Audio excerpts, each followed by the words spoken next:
का सत्कार करें। जिस धरती पर धर्म जगे उस धरती का सम्मान करें।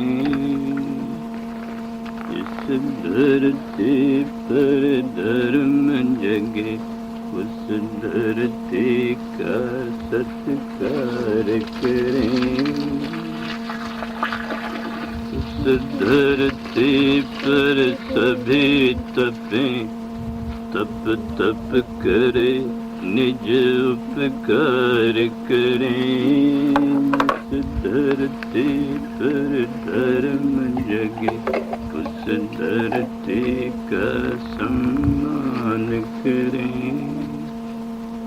उस धरती पर सभी तपें, तप तप कर निज कल्याण। नवल वर्ष में जगत में जगे धर्म की ज्योत, जन जन के मन में भरे मंगल ओत प्रोत। नवल वर्ष की साधना, नवल वर्ष का ध्यान, जनमन का मंगल करे, जन जन का कल्याण।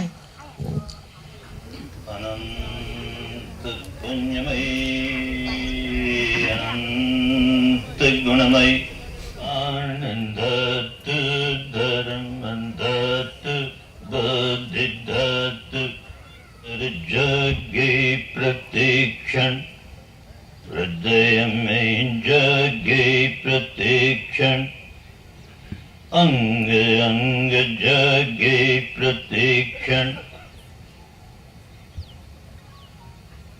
अनंत पुण्यमय, अनंत गुणमय, धर्म के निर्वाण दत्त, ज्ञान दत्त, बुद्धि दत्त, शेष पर जगे प्रतिक्षण, हृदय में जगे प्रतिक्षण, अंग अंग जगे प्रतिक्षण। अनंत पुण्यमय, अनंत गुणमय, संग के निर्वाण दत्त, धर्म दत्त, बुद्धि दत्त, शेष पर जगे प्रतिक्षण, हृदय में जगे प्रतिक्षण, अंग अंग जगे प्रतिक्षण।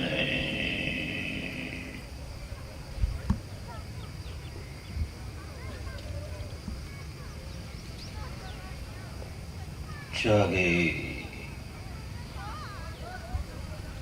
जागे, प्रतिक्षण विद्या जागे, अविद्या दूर हो,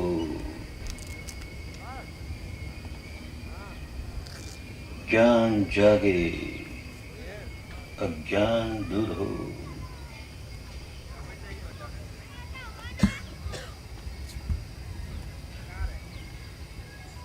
होश जागे, होश जागे, बेहोशी दूर हो, बेहोशी दूर हो।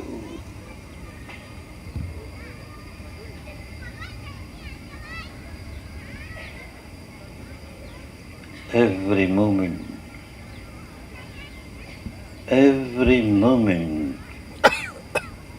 from moment to moment,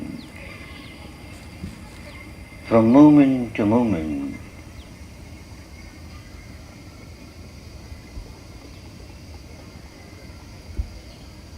may wisdom arise।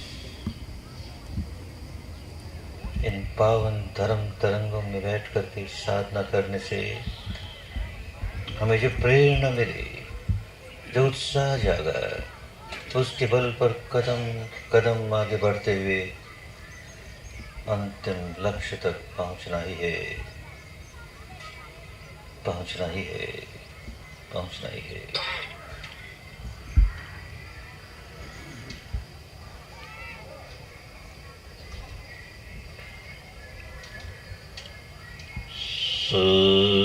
सर्वेषु चक्रवालेषु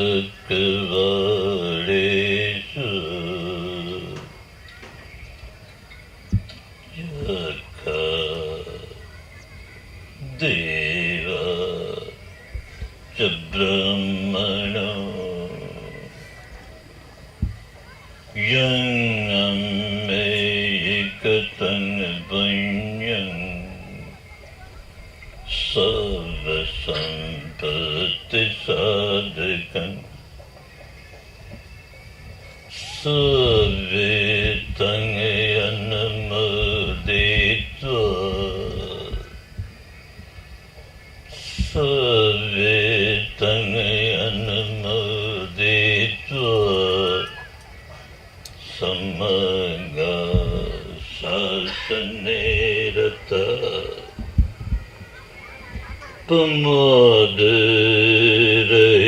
प्रमादरहितन्तु अरकासु विशेषतो अरकासु विशेषतो पुण्यभागमिदं चन्यं समं ददाम कारितम् अनुमोदन्तु तं सर्वे अनुमोदन्तु तं सर्वे अनुमोदन्तु तं सर्वे मेदिनी साधु सखिगे मेदिनी साधु सखिगे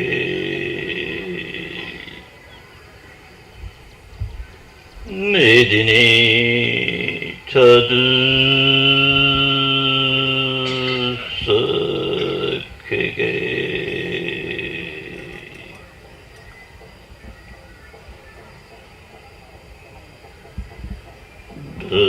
भवत सर्व मंगलम् भवत सर्व मंगलम् भवत सर्वमंगलम्।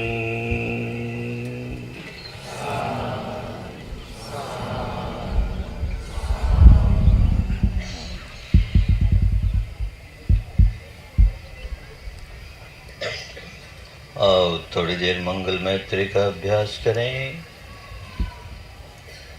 जो भी पुण्य अर्जित किया है, आज दिन भर की साधना से जो पुण्य अर्जित किया है,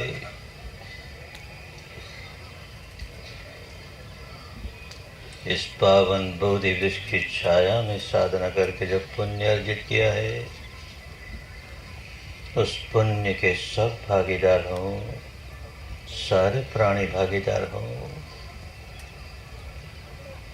May they all share our merits.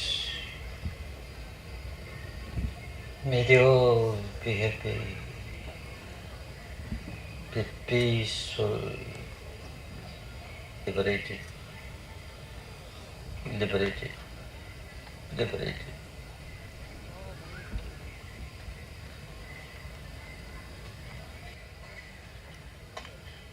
सबका मंगल सबका मंगल सबका मंगल होए रे तेरा मंगल तेरा मंगल तेरा मंगल होए रे जन जन मंगल जन जन मंगल जन जन सुखिया रे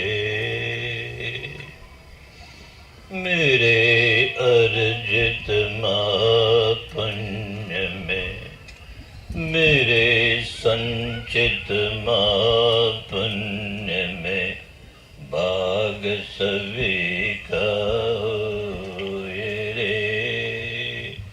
भाग सभी का होए रे इस मंगलमय धर्म पंथ पर साथ सभी का होए रे सबका मंगल सबका मंगल सबका मंगल होए रे धरती का पूजन धर्म धातु से धरती का सम्मान धर्म धातु से धरती का मंगल धर्म धातु से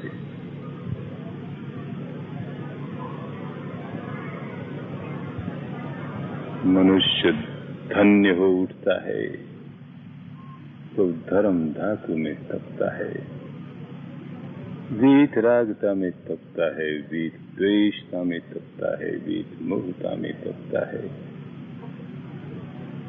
धरती भी धन्य हो उठती है जहाँ वीत रागता की तरंगे वीत द्वेषता की तरंगे वीत मोहता की तरंगे उत्पन्न हो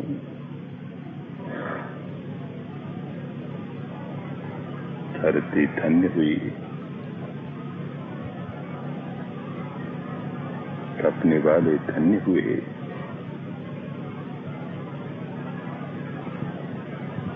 ये स्थान ये धरती अनेक लोगों के मंगल के लिए अनेक लोगों के मुक्त होने के लिए एक साधन बने इसी में धरती की धन्यता है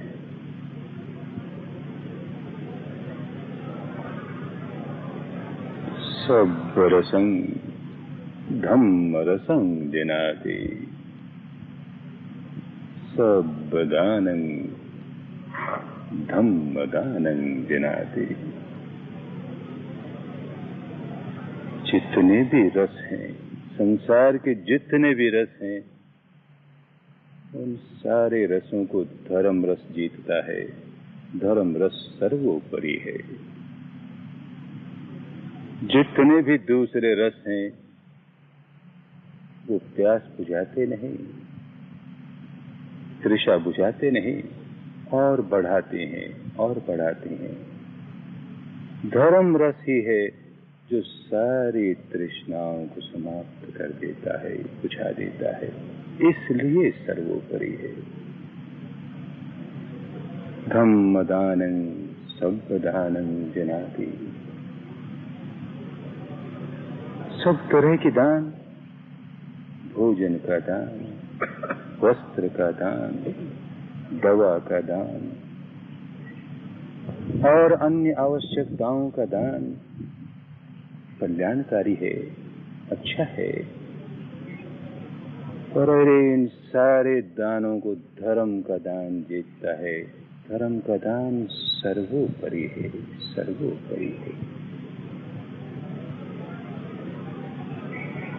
भोजन के दान से हमेशा के लिए भूख नहीं मिटती फिर भूख जागती है कितनी ही बार भोजन करे फिर भूख जागती है, फिर भूख जागती है। उस दुख का खात्मा नहीं होता।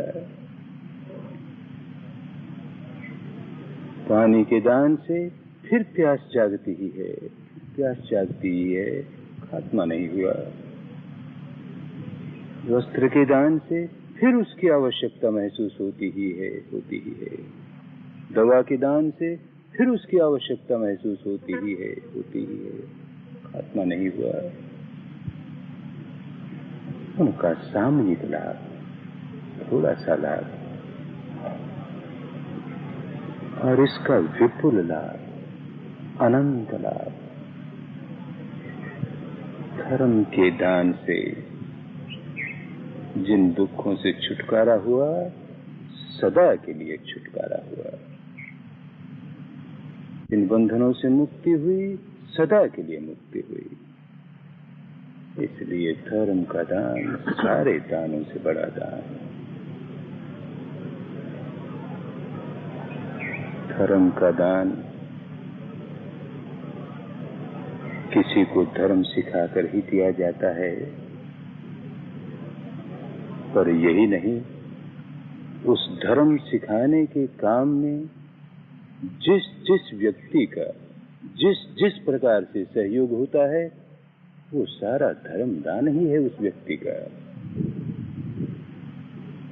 इसीलिए ऐसे किसी स्थान के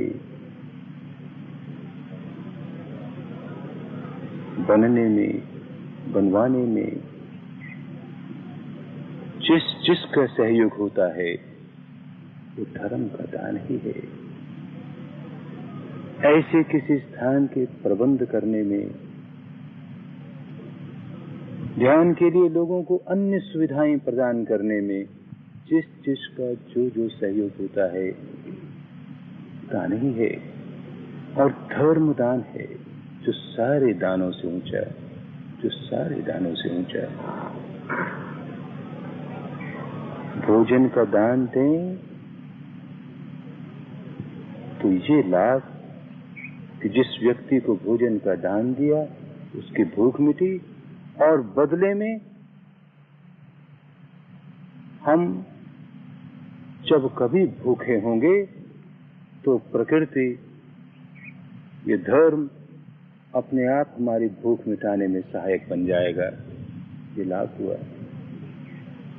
इसी तरह और जितने लोकीय दान देते हैं, उनका प्रतिफल इसी प्रकार का आता है, लोकीय लाभ का ही आता है। अच्छा है, पर धर्म का दान तो लोकोत्तर दान,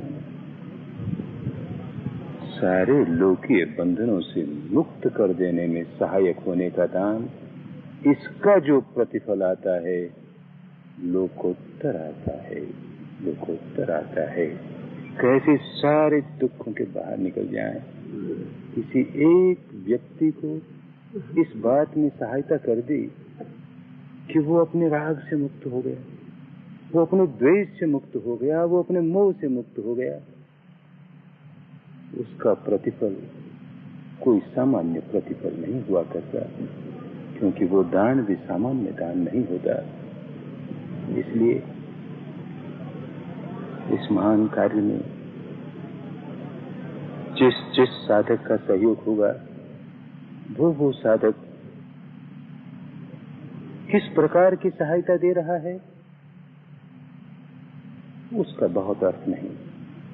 कितनी सहायता दे रहा है, धन देता है तो कितना देता है, उसका भी उतना अर्थ नहीं।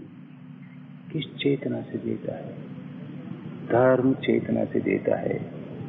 मेरे पास ये सुविधा है, मेरे पास ये शक्ति है, मेरे पास ये साधन है, इसका इतना हिस्सा लगे जिससे लोक कल्याण हो, और सही माने में लोक कल्याण हो। और भिन्न भिन्न प्रकार के दानों से जो लोक कल्याण होता है, अरे इससे ये अनंत कल्याण की बात है, अनंत कल्याण की बात है। मेरी शक्ति का, मेरे साधन का, मेरे धन का, इससे ऊंचा और कोई उपयोग हो नहीं सकता, और कोई उपयोग हो नहीं सकता। इस धर्म चेतना से, इस धर्म चेतना से साधक दान देता है, तो अपने मंगल के लिए रास्ता खुलता है। ध्यान करने में, साधना करने में जो जो कठिनाइयां हमारे सामने आती हैं, हमारे ही पूर्व कर्मों के अंतराय सामने आते हैं, उन अंतरायों को तोड़ने का एक रास्ता मिल जाता है, क्योंकि हमने सहायता पहुंचाई किसी अन्य को कि वो मुक्त हो सके, तो उसका प्रतिफल हमारे अंतरायों को तोड़ता है। मुक्ति के सामने जो बाधा आएगी सारी दूर होती चली जाएगी, सारी दूर होती चली जाएगी। इस धरती पर तप कर किसी गुफानुमा कुटिया में बैठा हुआ एक भी व्यक्ति निर्वाण का साक्षात्कार कर ले, एक भी व्यक्ति निर्वाण का साक्षात्कार कर ले, इससे बढ़कर इस धरती को और क्या हर्ष होगा, इससे बढ़कर ये धरती और क्या पुलकित होगी, इससे बढ़कर इस धरती का भी और क्या मंगल होगा। यह धरती का पूजन है। इस धरती पर रहने वाले दृश्य अदृश्य प्राणी, यहाँ जब भवन निर्माण का काम होगा उन्हें कष्ट होगा ही, लेकिन जिस मंगल चेतना से काम शुरू हुआ, जिन धर्म धातुओं से काम शुरू हुआ, धरती पूजन हुई, तो यहाँ के सारे निवासियों का पूजन हुआ। बड़े प्रसन्न होंगे, काम की बात होगी यहाँ, कल्याण की बात होगी यहाँ, मंगल की बात होगी यहाँ। हर काम करते हुए, यहाँ पर जो भी काम होगा, हर काम करते हुए यहाँ के दृश्य अदृश्य सारे प्राणियों के प्रति काम करने वालों के मन में मंगल भावना रहनी चाहिए, मंगल भावना रहनी चाहिए। जानबूझकर किसी प्राणी की हत्या न हो, जानबूझकर किसी प्राणी को कष्ट न दिया जाए। मंगल कल्याण, मंगल कल्याण, इसी भावना में। और यदि अनजाने किसी को कष्ट हो रहा है तो हमारे सारे पुण्यों का, हमारे सारे सत्कर्मों का, हमारे सारे धर्म संचय का वो भी भागीदार हो, तू भी भागीदार हो, तेरा भी मंगल हो, तेरा भी कल्याण हो। इसी मंगल भावना से सारा काम करेंगे, शुद्ध चित्त से काम होगा। धरती शुद्ध, काम करने वाला साधक है शुद्ध, चित्त शुद्ध, जो जो धन आ रहा है वो शुद्ध, तो जो परिणाम आएंगे शुद्ध ही शुद्ध आएंगे, शुद्ध ही शुद्ध आएंगे। शीघ्र से शीघ्र अधिक से अधिक लोगों का इस धरती पर कल्याण हो, अधिक से अधिक लोगों का इस धरती पर मंगल हो, अधिक से अधिक लोगों को अपने अपने दुखों से मुक्ति मिले, राग से मुक्ति मिले, द्वेष से मुक्ति मिले, मोह से मुक्ति मिले, और इस मंगल काम में सबका भाग, इस पुण्य में सबका भाग, सारे प्राणियों का भाग, सारे जीवों का भाग, सबका भला हो, सबका मंगल हो, सबका कल्याण हो,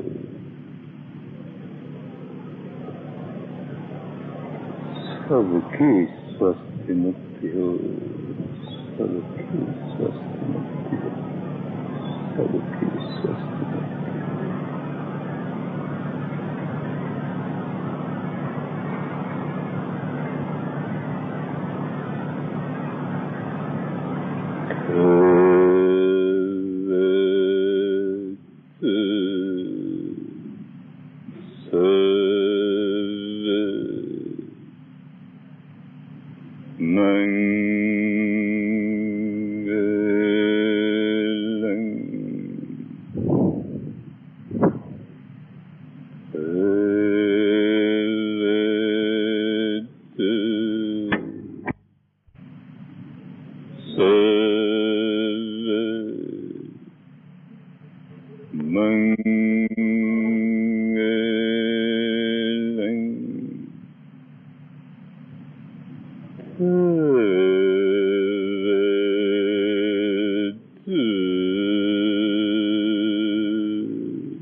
सुख आए जागृत रहे, दुख में निर्भय होए, यही माप है धर्म का, हर्ष शोक ना होए।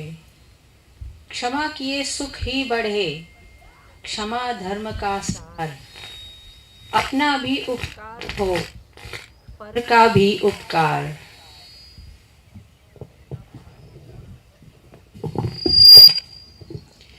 धम्म नर्मदा विपश्यना केंद्र के ट्रस्टी श्री डाया भाई से निवेदन है कि वे केंद्र के बारे में कुछ शब्द कहें। સૌને નમસ્કાર. ધમ નર્મદા વિપશ્યના કેન્દ્રના ભૂમિપૂજનના પાવન પ્રસંગે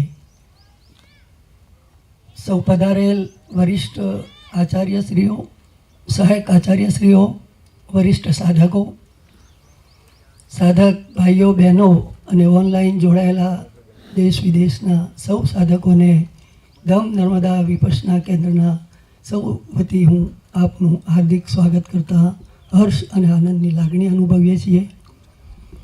ધમ નર્મદા વિપશ્યના કેન્દ્ર એ ભરૂચ અને અંકલેશ્વર રેલવે સ્ટેશનથી લગભગ 20 કિલોમીટરના અંતરે ઉચેડિયા ગામ, તાલુકો ઝઘડિયા, જિલ્લો ભરૂચ, પાવન નર્મદા નદીના કિનારે આકાર લઈ રહ્યું છે. આ પ્રસંગે આપ સૌ અહીંયા ઉપસ્થિત છો, એનો આનંદ છે આમ સૌને. આ ભૂમિ 7 એકર એટલે કે 28,200 ચોરસ મીટરની ભૂમિનું સંપાદન થયેલ છે. ભૂમિ માટે કલેક્ટરશ્રી તરફથી એને અને નગર નિયોજન કચેરી તરફથી આપણું માસ્ટર પ્લાનનું એપ્રુવલ આવી ગયેલ છે. આ કેન્દ્ર ઉપર 130 સાધકો સારી રીતે સાધના કરી શકે એવી વ્યવસ્થા જળવાય એ પ્રકારનું આયોજન થઈ રહેલ છે.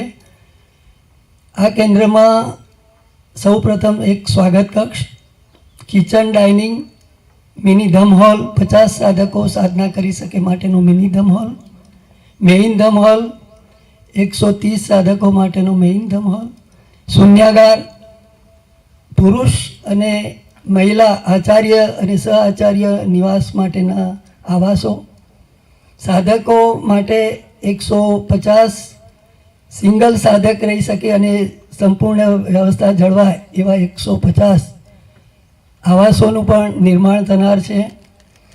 આ કેન્દ્ર તબક્કાવાર નિર્માણ થવાનું છે. પ્રથમ તબક્કામાં એક ડાઇનિંગ કિચન, મિની ધમ હોલ, 30 સાધકો માટેનો આવાસની વ્યવસ્થા અને આચાર્યશ્રીનું નિવાસસ્થાન માટેની પણ વ્યવસ્થા પ્રથમ તબક્કામાં કરવાનું આયોજન છે.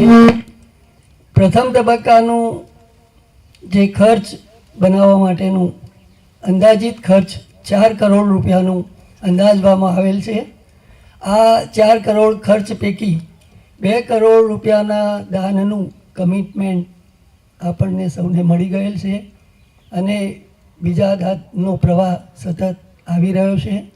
પ્રથમ તબક્કાનું સેન્ટરનું કામ જે રીતે અંદાજવામાં આવ્યું છે એ રીતે 8 થી 10 મહિનાની અંદર એ કાર્ય પૂર્ણ થઈ અને પ્રથમ તબક્કાનું સેન્ટર શરૂ થાય એવું આયોજન થઈ રહ્યું છે. આખું સેન્ટર 1,02,500 ચોરસ ફીટના બાંધકામમાં બની રહ્યું છે અને આખા સેન્ટર બનવાનો ખર્ચ અંદાજિત જે પ્રમાણે આજની કિંમતે નક્કી થયેલ છે એ 20 કરોડ રૂપિયાનું અંદાજવામાં આવેલ છે. જમીનનું અત્યારે પ્રાઇમરી ડેવલપમેન્ટમાં લેવલિંગ, વચ્ચેની એક પાઇપલાઇન નાખવાનું, બોરિંગ, ફેન્સિંગ, લાઇટનું single phase connection, temporary shed, toilet block અને ફેન્સિંગ વગેરેનું કામ પૂર્ણ થઈ રહ્યું છે, ચાલી પણ રહ્યું છે. અને આપ સૌ આ કાર્યમાં પધાર્યા એ માટે અમે સૌ આભારી છીએ. આ સેન્ટરનું આર્કિટેક્ચરલ વર્ક શ્રી સ્નેહલભાઈ શાહ અને એમની ટીમ ટીમ ડિઝાઇન સુરત દ્વારા થઈ રહ્યું છે. જેઓએ ધમ અંબિકા નવસારીનું પણ આર્કિટેક્ચરલ કામ કરેલ છે. તેઓ આપણા વિપક્ષી સાધક પણ છે અને એમના દ્વારા આર્કિટેક્ચરલ વર્ક થઈ રહ્યું છે. આપ સૌ અહીંયા પધારી અને આ પાવન કાર્યમાં હાજર રહ્યા એ બદલ અમો સૌ આપ સૌનો ખૂબ ખૂબ આભાર માનીએ છીએ. આખા ઇન્ડિયામાં અને આખા વિશ્વમાં ઘણા બધા સેન્ટરો છે. એમાંનું એક આ મોરપંખ વધારે એડ થાય છે. એવા ખાતમુહૂર્ત પ્રસંગે પધારેલ જયેશભાઈ, જીતુભાઈ અને જયંતિભાઈ ત્રિવેણી સંગમ છે, જે વિશેષ એટલા માટે છે, બધા સેન્ટર વિશેષ છે. સેન્ટરમાં વિશેષ બધાને લાભ પણ મળે છે, પણ આ સેન્ટર એટલા માટે વિશેષ છે, આ નર્મદાની નજીક છે. આમાં સોનામાં જેમ સુગંધ ભળે એમ આમ આ નર્મદા કિનારો જે છે, દુનિયામાંથી, ઇન્ડિયામાંથી એક રાજ્યના લોકો આ નર્મદાના, આપણે જેમ ગંગાનું માધ્યમ છે, જે ગંગાથી દૂર છે એમ ગંગાનું માધ્યમ છે, તો ગંગાથી જરા પણ ઓછું માધ્યમ નર્મદાનું નથી. આ એવી પવિત્ર નદીના કિનારે આવું પવિત્ર વિચાર સાથે આ થઈ રહ્યું છે. આપણે બધા લકી છીએ કે આમાં આપણને ભાગ લેવાનો હિસ્સો મળે છે. આ કામમાં આપણે કોઈ પણ હિસાબે સહયોગી થઈએ કે એવું આ કામ છે. આપણે હમણાં જ જેમ ગુરુજીના મોઢે સાંભળ્યું કે ખરેખર મહેનત કરે એનો હિસ્સો જરાક ઓછો નથી, પૈસાનો હિસ્સો ઓછો નથી, એટલો જે સેવા કરે એનો પણ હિસ્સો આમાં ઓછો નથી. કોઈને ધર્મમાં વાળવા માટે, શાંતિ દેવા માટે, ધર્મ દેવા માટે એક સામાન્યમાં સામાન્ય માણસ પણ અદ્ભુત કામ કરી શકે એવું આ પવિત્ર કામ છે. એના આપણે સાક્ષી પણ છીએ અને ભાગીદાર પણ બની શકીએ છીએ. આપણી ઉપર વિશેષ કૃપા ભગવાનની હશે કે આપણે આના ખાતમુહૂર્તમાં જેમ અમે આનંદ એટલા માટે છે, હું આ બીજા સેન્ટરનો સાક્ષી છું. જે ધમ અંબિકામાં હું ખાતમુહૂર્તમાં હતો ને અત્યારે જે મેં 2 સાધના ત્યાં કરી, તો આમ વિશેષ એટલા માટે કે આપણે આમાં ઇન્વોલ્વ થઈએ એટલે ધ્યાનની પણ વધારે વિશેષતા, ક્વોલિટી આપણી સુધરી જાય છે. કારણ કે આપણો ભાવ, આપણું ઇન્વેસ્ટમેન્ટ, આપણું વાવેતર, જેમ કેમ આપણે જે ઝાડને વાવ્યું હોય અને એ ઝાડ મોટું કર્યું હોય અને એનું જે ફળ હોય, ફળ છે પણ મીઠાશમાં 100% ફરક છે. એમ આપણે બધા લકી છીએ કે આમાં આપણને આ કેટલું પવિત્ર નદી કિનારો છે, આ સ્થળની કેટલી તાકાત હશે. હું આઈ થિંક કે માનું છું આ ધરતી ઉપર અત્યાર સુધીમાં કોઈ પાપ થયું નથી.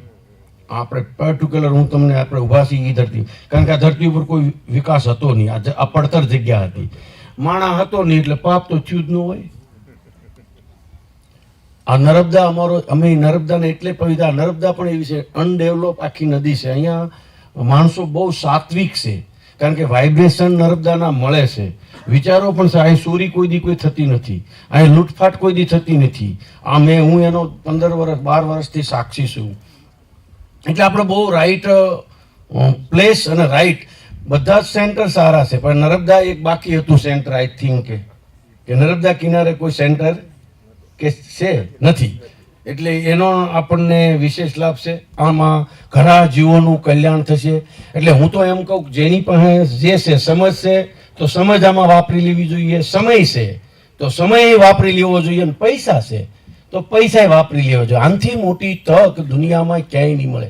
અમે લોકો ઘણા ટ્રસ્ટો સાથે, ઘણા સમાજો સાથે, ઘણા ધર્મો સાથે જોડાયેલા છીએ. અમે સનાતન જ માણસો છીએ. આપણને સારું લાગતું હોય ને બધી પ્રોત્સાહન આપતા હોય, પણ બધાના અંતે વિશેષમાં વિશેષ જો હૃદય કંઈ ઠર્યું હોય, શાંતિ કંઈ મળી હોય, તો આ બહુ એટલો વિકાસ મેં ધ્યાનમાં નથી કર્યો. જીતુભાઈના કારણે 2-3 વાર ધક્કો મારીને મેં 4 સાધના કરી છે, પણ મને જે પણ થયું છે એમાં ફિલિંગ 100% આવ્યું છે કે બધા જ સારનો આ એક જ સાર છે, બધા જ સુખનો આ એક જ સાર છે, બધી જ શાંતિનો આ એક જ ખજાનો છે. આપણે પણ લઈએ અને લોકોને પણ અપાઈએ, જેટલો લૂંટાય એટલો લૂંટીએ ને દેવાય એટલો દઈએ, એવી ભાવના સાથે આનું ખાતમુહૂર્ત થઈ રહ્યું છે. આપ સૌની હાજરી છે અને આપણે બધા સાથે મળી અને આને ટોપ સુંદર, જેમ નર્મદાનું મહત્વ છે એટલું જ મહત્વ અહીંયા સાધનાનું થાય, એવી શુભેચ્છા સાથે thank you very much. Good luck. આ એકચ્યુઅલી મારી ભાષા એટલી શાંત બોલવાની નથી, આ વિપશ્યનાના વાઇબ્રેશન છે. મારે તો ચોથા ગેરમાં જ ગાડી હોય છે. બધાને એમ થાય કે બદલાય કેમ ક્યું, પણ આ વાઇબ્રેશન બદલી નાખે છે. Thank you. धन्यवाद सावजी भाई। दक्षिण गुजरात के एरिया टीचर को जयंती भाई ठक्कर को आमंत्रण दिया है, आप प्लीज कुछ शब्द कहें।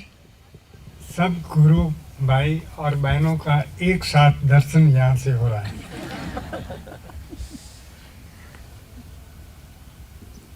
सबसे पहली तो बात ये है, इतने सारे, और वो भी सीमा वाली जो समय है कि 100 से ज़्यादा साधक साधिकाएं एकत्रित न हो, ऐसे समय में भी इतने साधक और साधिकाओं के जो दर्शन हो रहा है, सचमुच ऐसा लगता है कि जैसे मैं धर्म का ही दर्शन कर रहा हूँ। तो सबसे पहले पूज्य गुरु जी और पूज्य माता जी, इनको मैं वंदन करता हूँ इस भूमि से। पूज्य माता जी जब आए थे ब्रह्म अंबिका, तब जब बातचीत चल रही थी, उन्होंने ये फोरकास्ट पहले से ही कर दिया कि नर्मदा नदी के किनारे एक दिन सेंटर बनेगा ही। फोरकास्ट आज से 5-6 साल पहले किया था, और कल ही एक भाई इस बात को प्रेजेंटेशन दे रहे थे, तो सचमुच वो फोरकास्ट आज बिल्कुल सही हो रहा है। तो माता जी का जो फोरकास्ट, और कई फोरकास्ट माता जी ने दम अंबिका और साउथ गुजरात, दक्षिण गुजरात के लिए किया है, और वो सब फोरकास्ट सच हो रहे हैं। सबसे पहले श्री सुराना जी और महासुख भाई खंदार जी, महासुख भाई खंदार जी का जब हिस्सा दक्षिण गुजरात के लिए, साउथ गुजरात के लिए शुरू से ही हर कार्यक्रम में उनकी मौजूदगी रहती थी और मार्गदर्शन भी करते थे। और आज भी उन्होंने एक ऐसा अच्छा संदेश भेजा है कि सुनकर हमारे मन के अंदर खुशियाँ अपने आप व्यक्त होती जा रही है। तो इन दोनों व्यक्तियों को भी हम यहाँ से, इस भूमि से प्रणाम करते हैं। शुरू में जब नर्मदा सेंटर, इस जमीन के बारे में कुछ सोचा भी नहीं था, लेकिन बहुत जमीनें देखी, लेकिन जब इस जमीन पर आए और यहाँ 1 घंटे की साधना की, तो जितने भी लोग बैठे थे साधना के दौरान, उनसे जब अभिप्राय पूछा कि कैसा लगता है, तब जो इनका जो प्रत्युत्तर था वो ये, साहब यही तपोभूमि बना, इसके अलावा कहीं मत जाइए, इतना अच्छा वायुमंडल और इतने अच्छे तरंग इसके सिवा कहीं नहीं मिलेगा, और यही तपोभूमि होनी चाहिए। ये अभिप्राय सुनने के बाद के जो यहाँ के रहवासी थे गांव के, उनसे अभिप्राय लिया कि यहाँ की जो भूमि का जो इतना वायुमंडल शुद्ध है, इसके पीछे क्या कारण हो सकता है, ये इनका अभिप्राय भी लिया। और तब उनका जो जवाब था, अरे साहब आप क्या बात कर रहे हैं, नर्मदा नदी के किनारे पे जो भूमि कि जिस भूमि पे साधु और संत विचरण करते हैं, तपस्या करते हैं, अभी तप रहे हैं, इस भूमि में अच्छे वाइब्रेशंस होना तो स्वाभाविक है। आज जब ये बात हमारे कान पे आई तो सब लोग एक मत होकर कि यहाँ तो तपोभूमि होनी चाहिए। और फॉर्चुनेटली कल और आज, कल 5 तारीख जनवरी और 5 तारीख को 45 दिन की शिविर समापन हुई। और वो सब साधक जो 45 दिन तक तपस्या की, राग विहीन, द्वेष विहीन, मोह विहीन तक जो भाव पैदा किया, वो सब साधक इस भूमि पर पहुँचे हैं। और हमारा भी सद्भाग्य है कि इस साधना में वो भी सम्मिलित है। और ये तरंग इतने बलवान होते हैं कि जिसकी कोई सीमा नहीं होती। और सबसे बड़ी बात यह है कि यहाँ जो महिलाएं आई हैं, उसमें एक महिला 96 ईयर्स ओल्ड और मुंबई से आई है। उन्होंने टेलीफोन किया, जयंती भाई मैं क्या लंबे कोर्स में आ सकती हूँ? मैंने कहा बहन जी आप नहीं आ सकते हैं, लेकिन आकर जो समता के तरंगों का दान देंगे धम्म अंबिका में, इससे बढ़कर और कोई दान नहीं हो सकता है। और वो महिला जब 45 दिन का कोर्स पूरा किया, वंदन है उन महिला को, और वो आज यहाँ भी मौजूद है और पहुँच चुके हैं।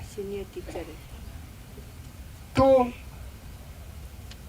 96, 89, 81 ऐसे कई महिलाएं हैं, पुरुष भी हैं। ऐसे वृद्ध महिला हो जब इस उम्र में धर्म का दान देने के लिए इस भूमि तक पहुंचते हैं, हमारा सौभाग्य है। और जो धर्म का दान यहाँ दे रहे हैं, ये सबसे ऊंचा दान है। दूसरी बात कि यहाँ सेंटर बना, जमीन ले ली गई। जमीन लेना आसान, उसका आयोजन क्रिएट करना मुश्किल। आयोजन भी हो गया, अरे कमिटमेंट भी आ गई। और कमिटमेंट आने के बाद और नया नया दान का प्रवाह भी बहने लगा।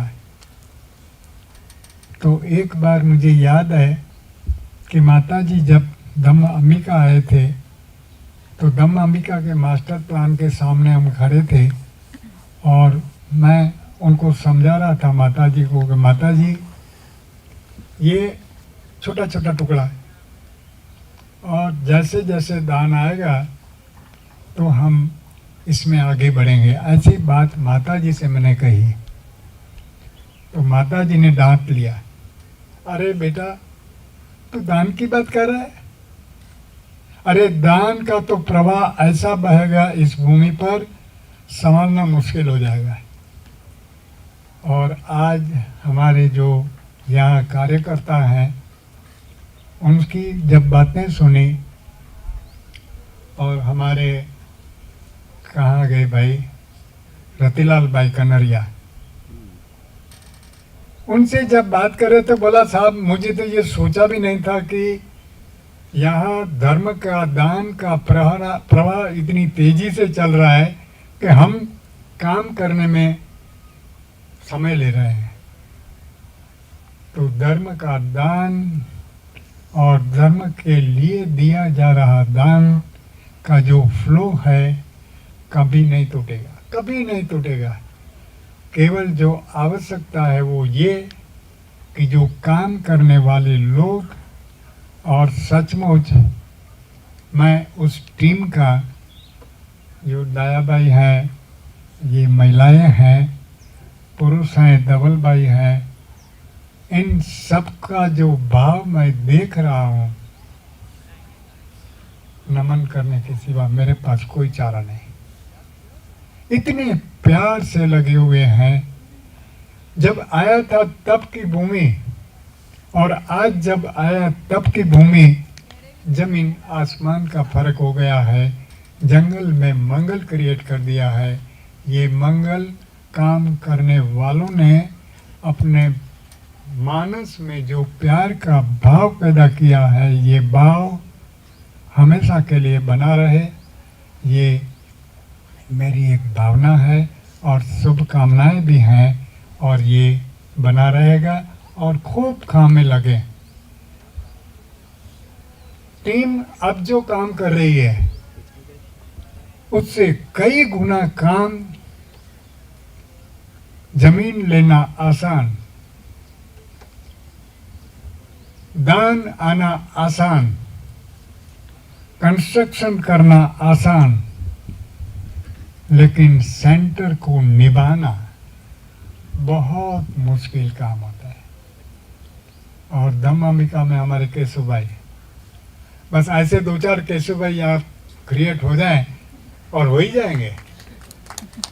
और ये जो हमारे अभी जो वक्ता ने बात बताया, सचमुच इतना पावरफुल है कि ऐसी शक्ति प्राप्त होती ही रहेगी। इसलिए होती रहेगी कि नदी का किनारे में इतनी ताकत है कि लोग अपने आप खींच कर आते रहेंगे, खींच कर आएंगे। उसका जो भाव है वो मल्टीपल होते ही जाएगा।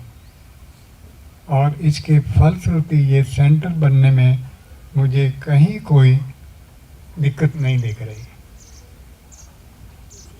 शिवजी भाई, સબજી ભાઈ એટલે હું તો ભગવાન શિવ જ સમજુ કે આ શિવજીની દયા છે અહીંયા, એટલે ચિંતા નથી આપણે।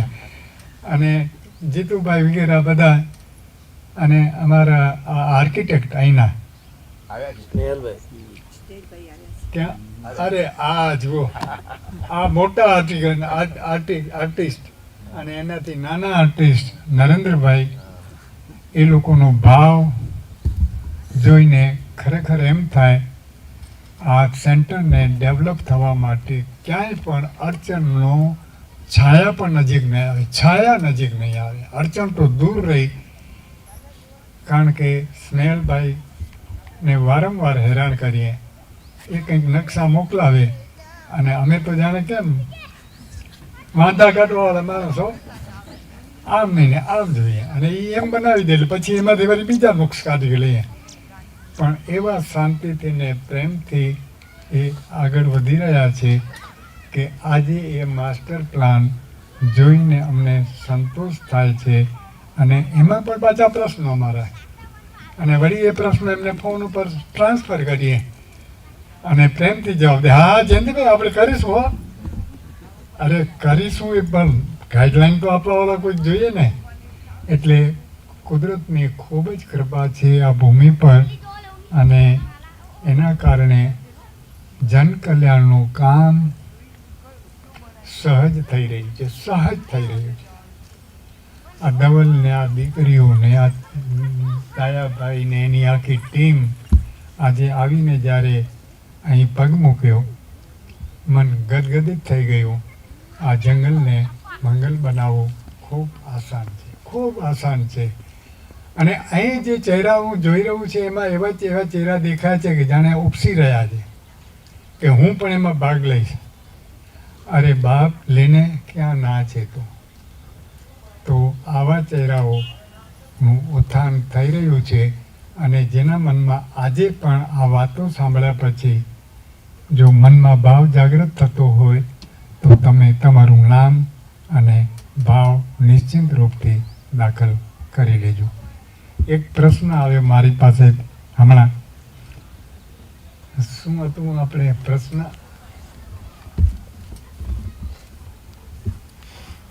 धर्म नर्मदा का भविष्य क्या है? अगरो सवालो આ કઈ હું ભવિષ્ય વેતા થોડું છું, પણ મનમાં જે જવાબ આવ્યો, આ ભૂમિ પરથી જે ધર્મનો પ્રચાર થશે એ માત્ર સાઉથ ગુજરાત માટે, દક્ષિણ ગુજરાત માટે નહીં, પૂરા ભારત માટે નહીં, પૂરા વિશ્વના માટે આ ભૂમિ ધર્મનું દાન આપશે. અને અત્યારે હું જોઈ રહ્યો છું કે કેટલા લોકોના પ્રશ્નો આવે છે કે નર્મદાનું સેન્ટર ક્યારે બનશે. મેં કીધું તમારું બળ હશે તો જલ્દી, તમારામાં બળ હોવું જોઈએ.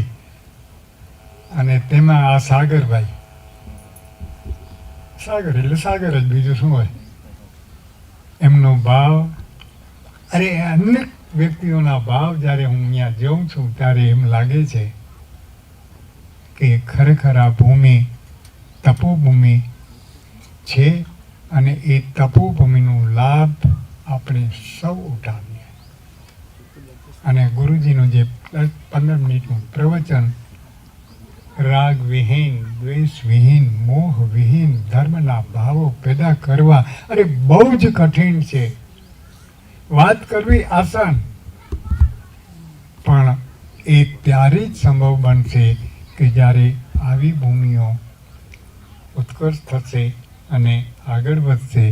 તો જેમ બને તેમ તમે બધા જે ભાવ એમાં ઉમેરી રહ્યા છો અને આ ભૂમિનું ડેવલપમેન્ટ કેમ ફાસ્ટ થાય એના ઉપર જ લક્ષ્ય બનાવી અને કામ કરવાનું છે. અને અહીંના જેટલા જીવો છે, દેખાય છે, નથી દેખાતા, નાના છે, મોટા છે,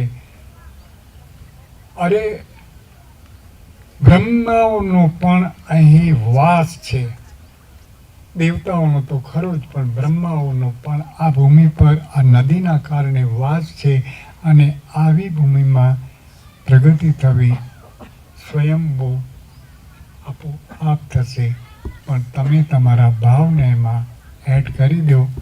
આ ભાવ સાથે આપ સૌ ગુરુભાઈ બહેનોને મારા વંદન અને ખૂબ આગળ વધો એવી મારી શુભેચ્છાઓ આપની સાથે છે. ધન્યવાદ.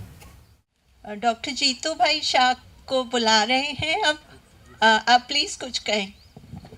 કમળાબેનની ઈચ્છા છે કે હું હિન્દીમાં બોલું, પણ મને એવું લાગે છે હું ગુજરાતીમાં જ બોલીશ, હિન્દી થોડુંક હિન્દી બોલજો, કારણ કે પછી પેલો અંદરનો ભાવ ફ્લો નહીં આવે, જે અંદરનો ભાવ મારી ભાષામાં આવશે એમ. તો ખૂબ ખુશી થાય છે. આજનો દિવસ એટલો બધો મહત્વનો છે કે એની આપણને ખબર નથી. એટલું મહત્વનું પુણ્યનું કાર્ય આજે થઈ રહ્યું છે. રાગ અને દ્વેષથી મુક્ત થવાની સાધનાનું કેન્દ્ર બનવું, એની કેટલી કિંમત છે ને એની આપણને ખબર નથી. ખૂબ જ પુણ્યમય દિવસ છે.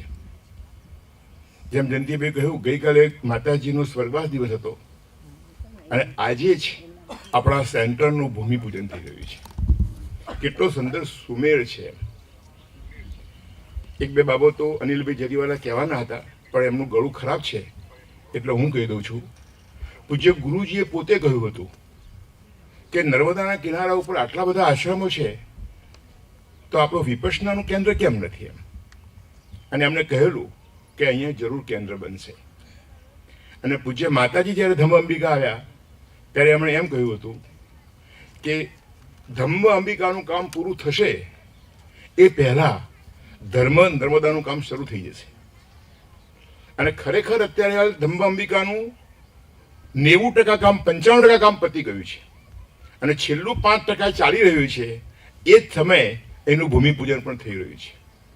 એટલે એ બંને મહાપુરુષોએ, મહાન વ્યક્તિઓએ જે પોતાનો ભાવ, પોતાનું જે દ્રષ્ટિ વ્યક્ત કરી હતી એનું આજે આપણે શરૂઆત થઈ રહી છે. એનો મને પોતાને ખૂબ આનંદ છે. બેને કહ્યું, હું ટૂંકમાં જ વાત કરીશ. ભગવાન બુદ્ધે 5 બાબતોને બહુ દુર્લભ કીધી છે. બહુ દુર્લભ એટલે એમ કહ્યું છે કે બુદ્ધ ઉપાદો દુર્લભો લોકસ્મેન. એટલે આ લોકની અંદર, આ વિશ્વમાં બુદ્ધનું ઉત્પન્ન થવું બહુ દુર્લભ છે. ક્યારેક ક્યારેક અસંખ્ય કલ્પ સુધી સમ્યક સંબુદ્ધ ઉત્પન્ન થતા નથી. તો આપણને એમ થાય કે એક વાક્ય સાંભળી લીધું અસંખ્ય કલ્પ સુધી, પણ કલ્પ એટલે શું અને અસંખ્ય એટલે શું? કલ્પને વર્ષોમાં વર્ણન કરવું બહુ શક્ય નથી. એટલે એમને ઉદાહરણ આપીને ભગવાને સમજાવ્યું કે 1 યોજન લાંબો, 1 યોજન પહોળો અને 1 યોજન ઊંડો ખાડો ખોદવામાં આવે. અને યોજન એટલે શું? કેટલાક લોકો એમ કહે છે કે યોજન એટલે 7 માઇલ અને કેટલાક 12 માઇલ કહે છે. પણ 7 માઇલ સમજીએ તો પણ 7 માઇલ એટલે લગભગ 12 કિલોમીટર થાય. એટલે 12 કિલોમીટર લાંબો, 12 કિલોમીટર પહોળો અને 12 કિલોમીટર ઊંડો ખાડો ખોદવામાં આવે અને એમાં સરસવના દાણા ભરવામાં આવે, રાયના દાણા ભરવામાં આવે અને દર 100 વર્ષે એક દાણો કાઢવામાં આવે. 12 કિલોમીટર ઊંડો ખાડો અને દર 100 વર્ષે એક દાણો કાઢવાનો. તો કેટલો સમય લાગે આ દાણા પૂરા થતા? એમાં જેટલો સમય લાગે એના કરતા વધારે સમય એક કલ્પમાં છે. અને સાથે એવું કહ્યું કે ક્યારેક ક્યારેક અસંખ્ય કલ્પો સુધી એક પણ સમ્યક સંબુદ્ધ ઉત્પન્ન થતા નથી. તો પાછો પ્રશ્ન આવ્યો કે અસંખ્ય એટલે શું? હવે એનું પણ કેવી રીતે વર્ણન કરવું? તો એમને વાત કરી, એકડા ઉપર 140 મીંડા લગાવીએ, એકડા ઉપર 140 મીંડા એને અસંખ્ય કહેવાય. હવે એકડા ઉપર 5 મીંડા હોય તો લાખ કહેવાય, 7 મીંડા હોય તો કરોડ કહેવાય, 9 મીંડા હોય તો 100 કરોડ કહેવાય, 11 મીંડા હોય તો 10,000 કરોડ કહેવાય, 12 મીંડા હોય તો 1 કરોડ કરોડ કહેવાય, 14 મીંડા હોય તો 100 કરોડ કરોડ કહેવાય. તો 140 એટલે કેટલા થાય? 140 મીંડા એટલે, અને એ પણ પાછું કલ્પ. બુદ્ધિમાં બેસે એવું નથી કે આટલા બધા સમય સુધી એક સમ્યક સંબુદ્ધ પછી બીજા સમ્યક સંબુદ્ધ ક્યારેક થતા નથી. અને એવા સમ્યક સંબુદ્ધનું શાસન, એમની શિક્ષા અત્યારે દ્વિતીય ચક્ર એમનું ચાલી રહ્યું છે, ત્યારે આપણો જન્મ થવો કેટલી દુર્લભ બાબત છે. ભગવાને બીજું દુર્લભ બાબત એ કહ્યું છે કે મનુષ્ય ભાવો દુર્લભો લોકસ્મે. મનુષ્યનો ભાવ મળવો એ અતિ દુર્લભ છે. ભગવાનનું શાસન હોય સમ્યક સંબુદ્ધનું, પણ આપણે કોઈ પશુની યોનિમાં હોત, ઢોર પશુ હોત તો, પણ મનુષ્યનો જન્મ મળ્યો છે તો કહ્યું મનુષ્યનો જન્મ કેટલો દુર્લભ છે. તો એને પણ કેમ બતાવવું? તો એમણે એવું કહ્યું કે એક મોટો અરબી સમુદ્ર હોય અને એની અંદર એક આંધળો કાચબો હોય, આંધળો કાચબો સમજીએ ભાઈ, અને દર 100 વર્ષે એ માથું બહાર કાઢે, દર 100 વર્ષે એકવાર આંધળો કાચબો. અને સમુદ્રના કોઈક બીજા છોડે આપણે સ્કૂટરનું ટાયર નાખી દઈએ. હવે એ ટાયર ફરતું ફરતું અહીં આવે અને પેલો કાચબો 100 વર્ષે 1 મિનિટ માટે માથું બહાર કાઢે, તો એ માથાની અંદર આ ટાયર ફસાવવાની શક્યતા કેટલી? તો એ શક્યતા છે. પણ એકવાર દુર્ગતિમાં ગયા પછી, અધોગતિમાં ગયા પછી મનુષ્ય તરીકે ઉત્પન્ન થવું એ એના કરતા પણ મુશ્કેલ છે. અને એવો મનુષ્ય જન્મ આપણને મળ્યો. બુદ્ધનું શાસન છે એવા સમય મનુષ્ય જન્મ મળ્યો. ત્રીજી વાત તેમણે એ કરી કે શુદ્ધ ધમ્મ દુર્લભો લોકસ્મે. શુદ્ધ ધર્મ મળવો. આજે દરેક જગ્યાએ ધર્મ છે, પોતાની માન્યતા, પોતાના કર્મકાંડ, પોતાના ભગવાન, પરંતુ શુદ્ધ ધર્મ, મુક્તિ સુધી લઈ જનારો ધર્મ મળવો, એને સાંભળવા મળવો એ પણ બહુ દુર્લભ છે. આજે વિશ્વની લગભગ 750-800 કરોડની વસ્તી છે, એમાં કેટલા લોકોના શુદ્ધ ધર્મ સાંભળવા મળ્યો છે? તો શુદ્ધ ધમ્મો દુર્લભો લોકસ્મે. પછી ચોથી વાત એ કરી કે તમે સાંભળી તો લીધું, ઘણા બધા લોકોએ વિપස්සનાની વાતો સાંભળી, પણ શ્રદ્ધા સંપન્નમ દુર્લભો લોકસ્મે. એના પ્રત્યે શ્રદ્ધા થવી, ઓહો આટલો અદ્ભુત ધર્મ છે, એવી શ્રદ્ધા થવી એ પણ બહુ દુર્લભ છે. ઘણા બધા લોકો વિપස්සનાના પરિચય સાંભળે છે, બરાબર છે, કેમ એકાદ શિબિર પણ કરે છે, 2 શિબિર કરી, પણ એનો ભાવ થવો, શ્રદ્ધા થવી, ઓહો આટલી અદ્ભુત વસ્તુ છે, એ દુર્લભ છે. અને અહીં બધા આવેલા એવા લોકો છે કે જેમને શ્રદ્ધા છે માટે અહીં આવ્યા છે. તો એ ચોથી દુર્લભ વસ્તુ પણ આપણને મળી ગઈ. અને પાંચમી દુર્લભ વસ્તુ ભગવાન એ કહી છે કે પબ્બચિત ભાવો દુર્લભો લોકસ્મે, એટલે એની અંદર ક્રિયા કરવાનું મન થવું, સાધના કરવાનું મન થવું. સાંભળી લીધું, શ્રદ્ધા થઈ ગઈ, પણ તમે સાધના કરવા ન બેસો તો એ સાધના કરવાનું મન થવું એ બહુ દુર્લભ છે. એ પણ આપણને મળી ગયું. તો ભગવાને કહેલી પાંચે દુર્લભ બાબતો અહીં બેઠેલી બધી જ વ્યક્તિને મળી ગઈ છે. ભગવાને એ કહ્યું છે કે હવે કામે લાગી જાઓ. ખાલી વાતો કરવાથી નહીં થાય. સાંભળી લીધું, શ્રદ્ધા થઈ ગઈ, બેસી પણ ગયા, હવે એની પાસે બેસે નહીં ચાલે, દોડવું પડશે, સાધના કરવી પડશે. અને સાધના ક્યાં થાય? ઘર બેઠા સાધના નહીં થાય. એના માટે આવું સેન્ટર જોઈએ કે જ્યાં તમે આવીને તપી શકો. મને એમ થાય કે ભગવાન બુદ્ધ અને ભગવાન મહાવીર જેવા, ભગવાન મહાવીર 12.5 વર્ષ સુધી જંગલોની અંદર, ગુફાઓમાં, પશુ પક્ષીઓ વચ્ચે, મચ્છરો વચ્ચે, ખાવા પીવાનું કોઈ ઠેકાણું નહીં, એવી રીતે અમે જે સાધના કરી, એવી સાધના કરવાનું આપણને કેવી સગવડ ભર્યું. એમ 3 સ્ટાર કે 5 સ્ટાર હોટલમાં જઈએ ને તો પણ આટલી સગવડ નથી હોતી. આપણા સેન્ટરોમાં જે હોય છે તે તમે જેને બેગ મૂકી દીધી એટલે તમારું કામ પૂરું થયું. બાકીનું બધું કામ સેન્ટર સંભાળી લે. રહેવાનું, ખાવાનું, પીવાનું, સગવડ. અને સાધના એ જ કરવાની કે જે 2600 વર્ષ પહેલા લોકોએ કરેલી હતી. આનાથી વધારે કયું મોટું પુણ્ય જોઈએ? અને જેમ સવજીભાઈએ કહ્યું, બધા કહે છે એમ નર્મદાના કિનારે આવું તક મળી રહી છે, એ તો અતિ પુણ્યની બાબત છે. હવે બસ આપણા સૌનું એક જ કર્તવ્ય છે એવું મને લાગે છે કે આપણે પોતે સાધનામાં પક્વ બનીએ, પુષ્ટ બનીએ અને અનેક લોકોને આપણા જીવંત ઉદાહરણ દ્વારા એ પ્રેરિત થાય એવું જીવન જીવીએ, યોગ્ય એમને દિશા બતાવીએ અને આ વિશ્વના બધા જ જીવો આ શુદ્ધ ધર્મને પામે અને ખરેખર મળેલા આ મનુષ્ય જીવનને સફળ કરે એવી અપેક્ષા સાથે હું વિરમું છું. जन जन के कल्याण हित स्तूप स्थापना होए, जागे विश्व विपश्यना, जन जन मंगल होए. पत्थर पत्थर जोड़कर लिया चैत्य चिन्वाए, जिसके नीचे बैठकर ध्यान करे सुख पाए. तो अब भूमि पूजन का समय हो रहा है और सर्वप्रथम महिला आचार्य एक एक कर रो वाइज आगे आएंगी और एक एक ईंट वो यहाँ रखेंगी. उसके पश्चात पुरुष आचार्य, सहायक आचार्य आएंगे एक एक कर रो वाइज. ठीक है. पहले हम खंदार जी का एक ऑडियो मैसेज सुनेंगे, उसके बाद भूमि पूजन की ओर शुरुआत करेंगे कार्यक्रम का. પૂર્ણિમા બેનનો હંમેશા આગ્રહ એ રહ્યો છે કે ગુરુજીની વાતો સાંભળવી અને મારે કંઈક કહેવું. એટલા માટે જ હંમેશા એ ખાસ સુરત આવે, અંબિકા નવસારી આવે અને એ સાંભળે. તો એ અત્યારે જે વાત યાદ આવી તો એ એના માટે કે ગુરુજી હંમેશા નવી જગ્યાએ જયારે જાય ત્યારે અમે ભગોડાની જયારે જગ્યા જોતા હતા તો સાથે લઈ જતા હતા. એમાં આમ છેવટે બધે જતા હતા ત્યારે એક વખત પછી સુભાષજીએ કહ્યું કે તમે એસલવડની જગ્યા પણ કેમ નથી જોતા? તો પછી અમે એસલવડ જતા પહેલા ત્યાં મલાડ ગયા.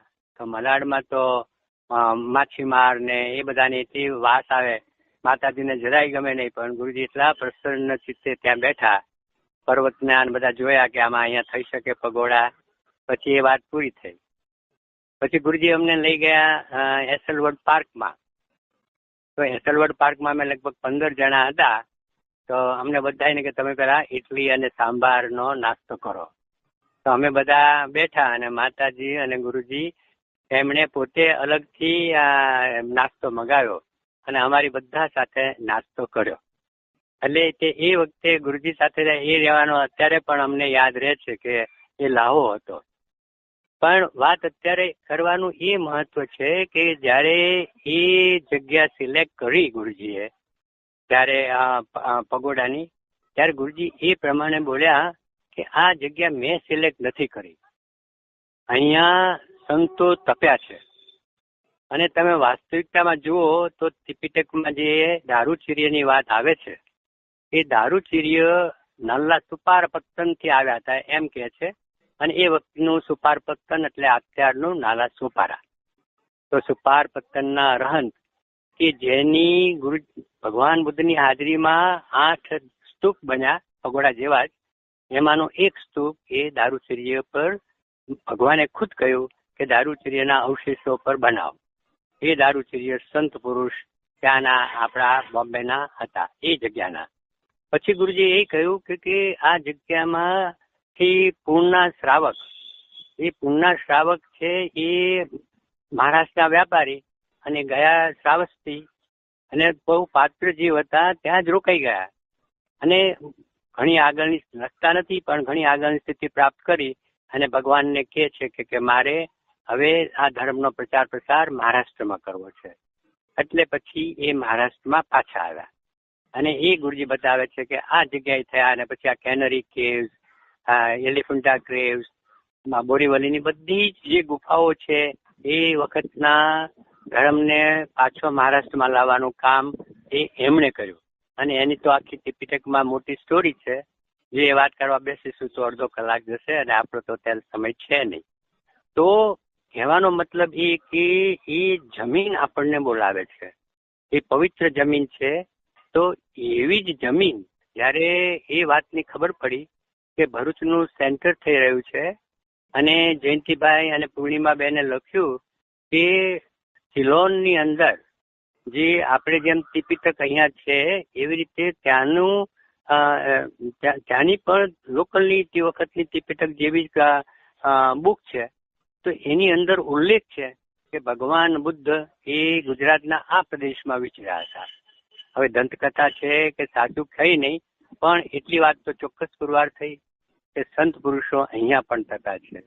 તો આજે આપણને આ લાભ મળ્યો છે કે આ સંતની ભૂમિ, એના ઉપર આપણું સેન્ટર બને અને જેટલા લોકો આમાં ભાગ લીધો છે એ બધાને અનંત અનંત પારમિતાઓ યુગ યુગ સુધી મળતી રહેશે, જ્યાં સુધી લોકો અહીંયા તપશે. બસ એટલે આ એક વાત કહેવાની હતી. અને એ ગુરુજીને એક હંમેશા આશીર્વચન, જ્યારે આવો પ્રસંગ આવે ત્યારે આશીર્વચન કહેતા હતા. એ આશીર્વચન હજી મારાથી ભૂલાયા નથી. અમે ઇગતપુરીમાં હતા અને બહાર વરસાદ હતો, તો ટંડનજીએ કહ્યા કે ગુરુજીએ કહ્યા એ ખ્યાલ નથી, પણ આ આશીર્વાદના વચન કયા હતા કે ધમ્મ મેઘેન વસસંતે સબ્બે અનાસવા પશ્ચિમ કા સંતા એથ પશ્ચિમ કા સત્તા સબ્બે અનાસવા ભવંતુ તે સબ્બે સોતાપના ભવંતુ તે. એટલે કે જે લોક આ ધર્મનો વરસાદ વરસી રહ્યો છે આ જમીન પર, એનાથી જેટલા વિપશ્યના કરી રહ્યા છે એ બધા આશ્રમ મુક્ત થાય. તે જે હાજરતા છે એ આશ્રમ મુક્ત થાય અને વિપશ્યનામાં જેટલા પાછળથી જોડાયા એ બધા ધીરે ધીરે આશ્રમ મુક્ત થાય અને શ્રોતાપન બને. બસ આ જ આશીર્વાદ હતા. એ આશીર્વાદ કહેવા માટે આટલો સમય ઓછો થયો. પણ હવે એક વસ્તુ આપણે યાદ રાખીશું કે જે ધમ્મ સેવકો છે રાત દિવસ મહેનત કરી અને આ પ્રસંગનું આયોજન કર્યું છે. It's a thankless job. આપણને એક દિવાલ સરસ ઊભી કરી હોય, એમાં 1000 ઈંટ હોય, તો એમાં 2 ઈંટ જો ટેડી હોય તો આપણે પહેલા 2 ઈંટ જ જોઈએ. એના બદલે આપણે 998 બીટ જે સુયોગ્ય રીતે થઈ છે, જે આ રીતે વ્યવસ્થા કરી છે, એનો આભાર માની આપણા બધા વતી જે લોકો ધમ્મ સેવકોએ કામ કર્યું છે એને મૈત્રી આપીશું.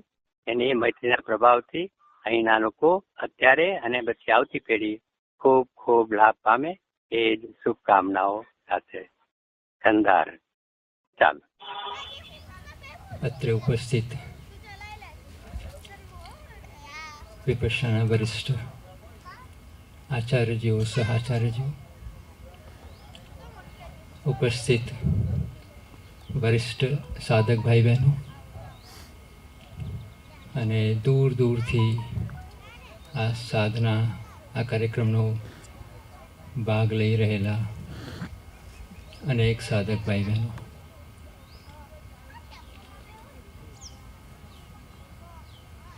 हमने पूज्य गुरु जी का मार्गदर्शन, जब भी कोई नया केंद्र बनता है तो किस बात को ध्यान में रखना चाहिए, मार्गदर्शन पाया हमने।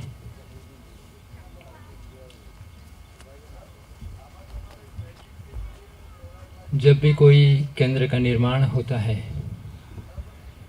तो जैसे गुरु जी कहते हैं कि उस स्थान का बहुत बड़ा सौभाग्य होता है कि कहीं पर धर्म स्थान का निर्माण होता है। उन लोगों का भी सद्भाग्य है कि धर्म स्थान निर्माण होने का जब प्रारंभ होता है उस समय उपस्थित रहकर साधना करते हैं और साधना के द्वारा अपना योगदान देते हैं, क्योंकि अपना ये जो केंद्र है वो तो धर्म को उजागर करने वाला केंद्र है। तो सबसे प्रमुख बात यही होती है कि यहाँ पर कैसे धर्म उजागर होने वाला कार्य हो, और इसकी हमने अपनी साधना के द्वारा शुरुआत की। तो इसको प्रमुख रखते हुए जो भी हमारी ओर से योगदान होगा वो निश्चित रूप से पूज्य गुरु जी का जो मिशन है, जो 2600 वर्ष पहले भगवान बुद्ध ने प्रसारित किया, आचार्य परंपरा द्वारा सयाजी उबाखीन तक चलता रहा, और सयाजी की जो बहुत तीव्र धर्म कामना थी कि ये धर्म पूरे विश्व में फैले और अनेक लोगों का कल्याण करे, इसमें गुरुजी माध्यम बने। और गुरुजी ने ही सयाजी के उस मिशन को अपने जीवन का मिशन बनाकर अपना सारा जीवन उस धर्म सेवा में ही बिताया। तो हम सब की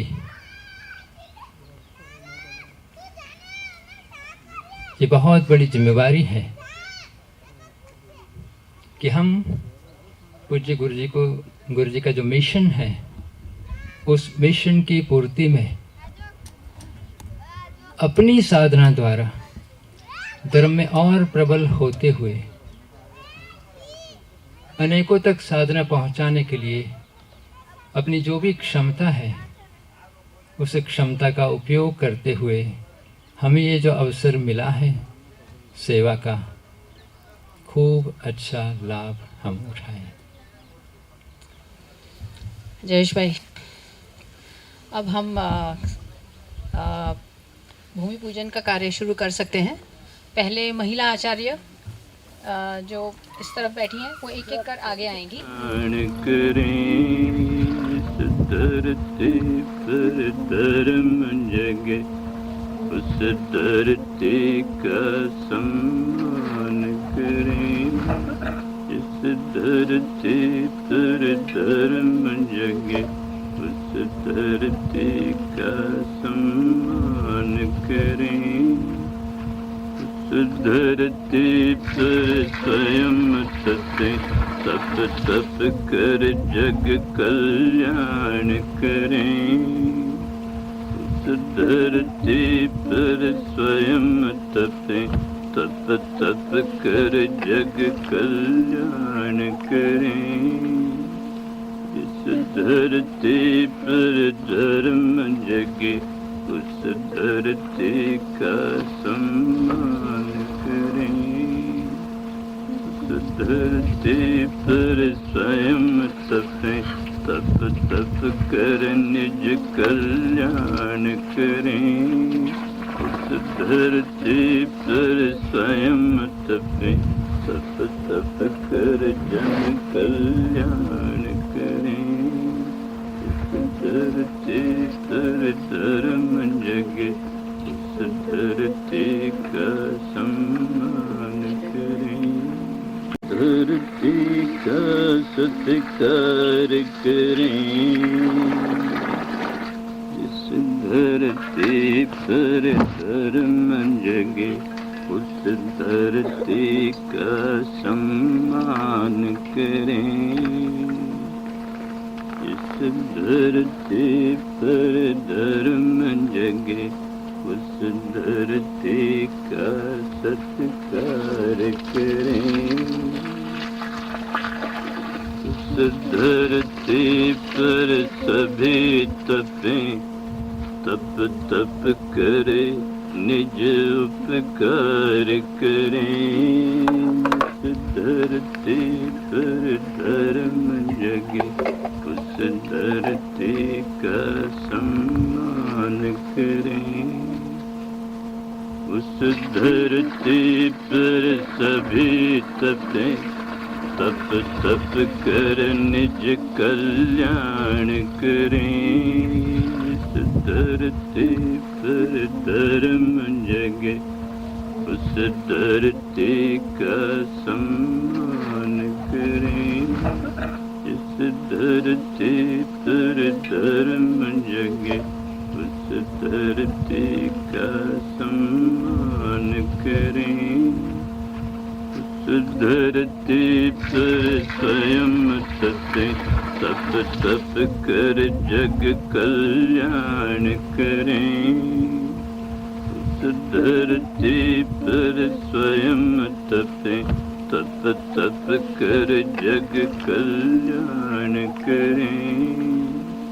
इस धरती पर धर्म जगे, उस धरती का सम्मान करें। उस धरती पर स्वयं तपे, तप तप कर निज कल्याण करें। उस धरती पर स्वयं तपे, तप तप कर जन कल्याण करें। धरती पर धर्म जगे, उस धरती का सम्मान करें। धरती का सत्कार करें। इस धरती पर धर्म जगे, उस धरती का सम्मान करें। इस धरती पर धर्म जगे, उस धरती का सत्कार करें। उस धरती पर सभी तपें, तप तप करे निज उपकार करें। उस धरती पर धर्म जगे, उस धरती का सम्मान करें। उस धरती पर सभी तपें, तप तप कर निज कल्याण करें। इस धरती पर धर्म जगे, उस धरती का सम्मान करें। इस धरती पर धर्म जगे, उस धरती का सम्मान करें। उस धरती पर स्वयं तपे, तप तप कर जग कल्याण करें। उस धरती पर स्वयं तपे, तप तप कर जग कल्याण करें। इस धरती पर धर्म जगे, उस धरती का सम्मान करें। उस धरती पर स्वयं तपे, तप तप कर निज कल्याण करें। उस धरती पर स्वयं तपे, तप तप कर जन कल्याण करें। धरती पर धर्म जगे, उस धरती का सम्मान करें। धरती का सत्कार करें। जिस धरती पर धर्म जगे उस धरती का सम्मान करें। जिस धरती पर धर्म जगे उस धरती का सत्कार करें। उस धरती पर सभी तपें, तप तप करे निज उपकार करें। उस धरती पर धर्म जगे उस धरती का सम्मान करें। उस धरती पर सभी तपें, तप तप कर निज कल्याण करें। इस धरती पर धर्म जगे उस धरती का सम्मान करें। इस धरती पर धर्म जगे उस धरती का सम्मान करें। उस धरती पर स्वयं तपें, तप तप कर जग कल्याण करें। उस धरती पर स्वयं तपें, तप तप कर जग कल्याण करें। इस धरती पर धर्म जगे उस धरती का सम्मान करें। उस धरती पर स्वयं तपें, तप तप कर निज कल्याण करें। उस धरती पर स्वयं तपें, तप तप कर जन कल्याण करें। उस धरती पर धर्म जगे उस धरती का सम्मान करें। धरती का सत्कार करें। जिस धरती पर धर्म जगे उस धरती का सम्मान करें। इस धरती पर धर्म जगे उस धरती का सत्कार करें। उस धरती पर सभी तपें, तप तप करे निज उपकार करें। उस धरती पर धर्म जगे उस धरती का सम्मान करें। उस धरती पर सभी तपें, तप तप कर निज कल्याण करें। इस धरती पर धर्म जगे उस धरती का सम्मान करें। इस धरती पर धर्म जगे उस धरती का सम्मान करें। उस धरती पर स्वयं तपें, तप तप कर जग कल्याण करें। उस धरती पर स्वयं तपें, तप तप कर जग कल्याण करें। इस धरती पर धर्म जगे उस धरती का सम्मान करें। उस धरती पर स्वयं तपें, तप तप कर निज कल्याण करें। उस धरती पर स्वयं तपें, तप तप कर जन कल्याण करें।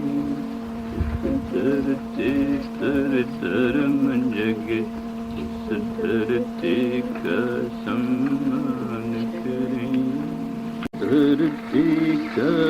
सत्कार करें। जिस धरती पर धर्म जगे उस धरती का सम्मान करें। जिस धरती पर धर्म जगे उस धरती का सत्कार करें। उस धरती पर सभी तपें, तप तप करे निज उपकार करें। उस धरती पर धर्म जगे उस धरती का सम्मान करें। उस धरती पर सभी तपें, तप तप कर निज कल्याण करें। इस धरती पर धर्म जगे उस धरती का सम्मान करें। इस धरती पर धर्म जगे उस धरती का सम्मान करें। उस धरती पर स्वयं तपें, तप तप कर जग कल्याण करें। उस धरती पर स्वयं तपें, तप तप कर जग कल्याण करें। इस धरती पर धर्म जगे उस धरती का सम्मान करें। उस धरती पर स्वयं तपें, तप तप कर निज कल्याण करें। उस धरती पर स्वयं तपें, तप तप कर जन कल्याण करें। धरती पर धर्म जगे उस धरती का सम्मान करें। धरती का सत्कार करें। जिस धरती पर धर्म जगे उस धरती का सम्मान करें। इस धरती पर धर्म जगे उस धरती का सत्कार करें। उस धरती पर सभी तपें, तप तप करे निज उपकार करें। उस धरती पर धर्म जगे उस धरती का सम्मान करें। उस धरती पर सभी तपें, तप तप कर निज कल्याण करें। इस धरती पर धर्म जगे उस धरती का सम्मान करें। इस धरती पर धर्म जगे उस धरती का सम्मान करें। उस धरती पर स्वयं तपें, तप तप कर जग कल्याण करें। उस धरती पर स्वयं तपें, तप तप कर जग कल्याण करें। इस धरती पर धर्म जगे उस धरती का सम्मान करें। उस धरती पर स्वयं तपें, तप तप कर निज कल्याण करें। उस धरती पर स्वयं तपें, तप तप कर जन कल्याण करें। उस धरती पर धर्म जगे उस धरती का सम्मान का सत्कार करें। इस धरती पर धर्म जगे, उस धरती का सम्मान करें। इस धरती पर धर्म जगे, उस धरती का सत्कार करें। उस धरती पर सभी तपें, तप तप करे निज उपकार करें। उस धरती पर धर्म जगे, उस धरती का सम्मान करें। उस धरती पर सभी तपें, तप तप कर निज कल्याण करें। इस धरती पर धर्म जगे, उस धरती का सम्मान करें। इस धरती पर धर्म जगे, उस धरती का सम्मान करें। उस धरती पर स्वयं तपें, तप तप कर जग कल्याण करें।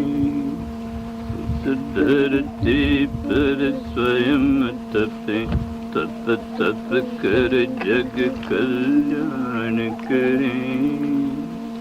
इस धरती पर धर्म जगे, उस धरती का सम्मान करें।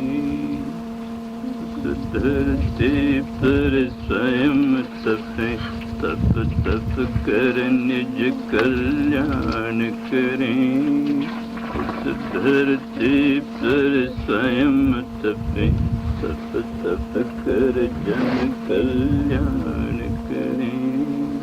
उस धरती पर धर्म जगे, उस धरती का सम्मान करें। धरती का सत्कार करें। इस धरती पर धर्म जगे, उस धरती का सम्मान करें। इस धरती पर धर्म जगे, उस धरती का सत्कार करें। उस धरती पर सभी तपें, तप तप करे निज उपकार करें।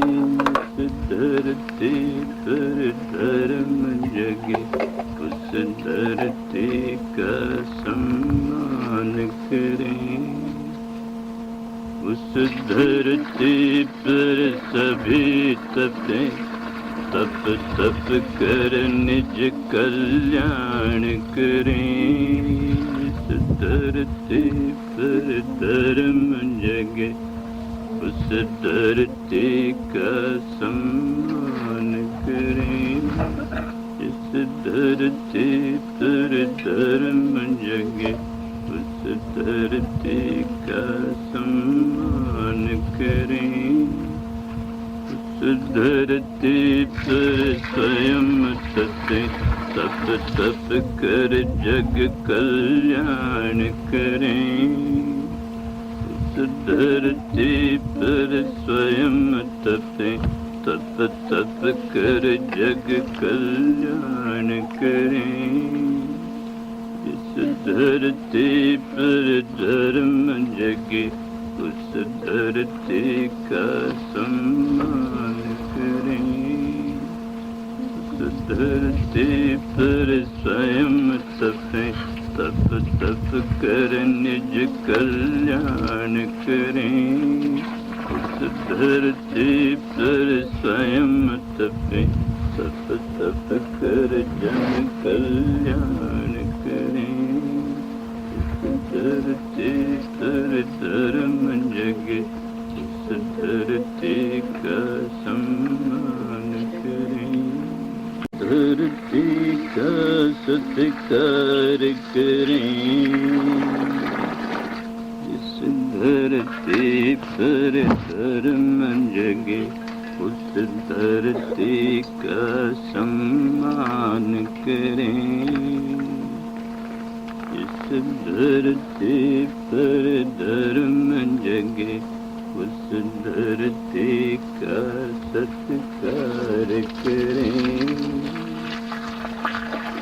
उस धरती पर सभी तपें, तप तप करे निज उपकार करें, उस धरती पर धर्म जगे उस धरती का सम्मान करें, उस धरती पर सभी तपें, तप तप कर निज कल्याण करें, इस धरती पर धर्म जगे उस धरती का सम्मान करें, इस धरती पर धर्म जगे उस धरती का सम्मान करें, उस धरती पर स्वयं तपें, तप तप कर जग कल्याण करें, उस धरती पर स्वयं तपें, तप तप कर जग कल्याण करें, इस धरती पर धर्म जगे उस धरती का सम्मान करें, उस धरती पर स्वयं तपें, तप तप कर निज कल्याण करें, उस धरती पर स्वयं तपें, तप तप कर जन कल्याण करें, उस धरती पर धर्म जगे उस धरती का सम्मान करें, धरती का सत्कार करें, जिस धरती पर धर्म जगे उस धरती का सम्मान करें, जिस धरती पर धर्म जगे उस धरती का सत्कार करें, उस धरती पर सभी तपें, तप तप करे निज उपकार करें, उस धरती पर धर्म जगे उस धरती का सम्मान करें, उस धरती पर सभी तपें, तप तप कर निज कल्याण करें, इस धरती पर धर्म जगे उस धरती का सम्मान करें, इस धरती पर धर्म जगे उस धरती का सम्मान करें, उस धरती पर स्वयं तपें, तप तप कर जग कल्याण करें, उस धरती पर स्वयं तपें, तप तप कर जग कल्याण करें, इस धरती पर धर्म जगे उस धरती का सम्मान करें, उस धरती पर स्वयं तपें, तप तप कर निज कल्याण करें, उस धरती पर स्वयं तपें, तप तप कर जन कल्याण करें, उस धर्म